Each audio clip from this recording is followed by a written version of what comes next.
We usually think about our social world in terms of our family, friends, and peers, but we've mentioned before that development is also influenced by the sociocultural context in which we live. We're going to take a look at some of these.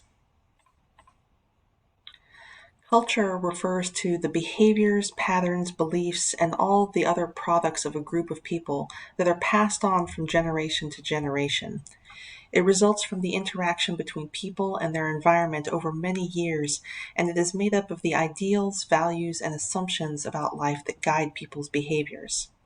Since most people have only ever experienced their own culture, they have a tendency to consider other group, they have a tendency to consider their own groups' customs and beliefs to be superior to those of other groups. This is called ethnocentrism. People think that the way that things are done in their own culture are quote unquote natural or correct, while other cultures' ways of doing things are unnatural or incorrect.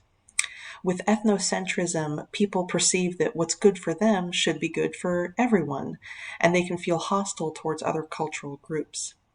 People tend to get very emotional when cultural values are violated. For example, in an individualistic culture where things like personal goals, personal feelings, and independence are prioritized values, people can get extremely upset when laws or mandates are put into place that they feel goes against their individual preferences. Personal autonomy is considered more important than group integrity. By contrast, in a collectivistic culture where interdependence and harmony are the prioritized values, people can get extremely upset if someone chooses to abandon the roles that were expected of them by their group, family, or organization in favor of personal fulfillment.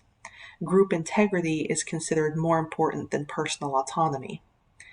Now, it's an oversimplification to say that all people in a culture feel one way and all people in another culture feel another way. Certainly, regardless of cultural background, people need both a positive sense of self and a connectedness to other people to develop fully as human beings. You want to strike a balance so that you're not so individualistic that you sabotage the well-being of other people and the people around you, but also not so collectivistic that you sabotage your own well-being for the sake of the people around you. Socioeconomic status is another thing that affects development. Socioeconomic status is the classification of a person's position in society based on occupational, educational, and economic characteristics. So some people have jobs that are higher or lower prestige. Some people have more access to better education. Some people have more economic resources. And some people have more power to influence a community. Difference in the ability to control resources and participate in society's rewards produce unequal opportunities for people.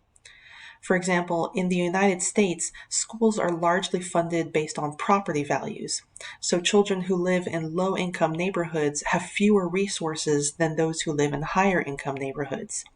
They have more outdated curriculum and equipment, less experienced teachers, and the school buildings themselves are more likely to have problems such as heating or cooling issues or mold or mildew problems.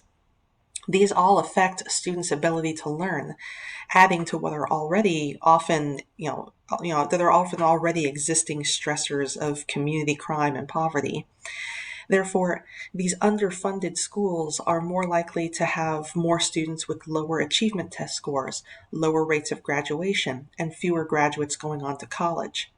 These students are then less likely to find jobs that would enable them to move and send their own kids to better funded schools, and round we go. Due to historical practices such as redlining, African American and Latino children are much more likely to live in distressed neighborhoods. So this issue of school resources being dependent upon socioeconomic status is harming some groups to a much greater extent than others. And it's absolutely something that needs to be addressed and fixed. Socioeconomic status also influences child-rearing practices. Lower SES parents tend to be more concerned with making sure that children conform to expectations, whereas higher SES parents are more concerned with developing their child's sense of initiative. Lower SES parents are more likely to emphasize parental authority, while higher SES parents are more likely to discuss rules rather than simply lay them down. Lower SES parents are more likely to use physical punishment, and when talking to their children, they're more likely to do so in the context of telling them what to do as opposed to having a conversation with them. And all these things are caused and influenced by just the nature of their situation. If you don't have the time to deal with something, you don't have the resources to deal with something. If you're stressed out from work and not being able to pay bills and things like that, that's going to influence how you interact with the people in your family. So, between home, school, and community, children growing up as members of different socioeconomic statuses can experience the world very differently from each other in ways that go beyond just income. For youth living in poverty, they tend to experience high levels of what's called allostatic load, which is just the wearing down of your physiological systems due to ongoing stress. Emotional support can help reduce this load. And finally, women are much more likely than men to live in poverty. Low pay, single mother households, and poorly enforced child support all contribute to this, to the extent that there's even the term the feminization of poverty. Interventions that improve school resources, teach parenting skills, provide emotional support, dismantle unjust systems, and help connect people with jobs and resources are all ways to help mitigate the effects of poverty.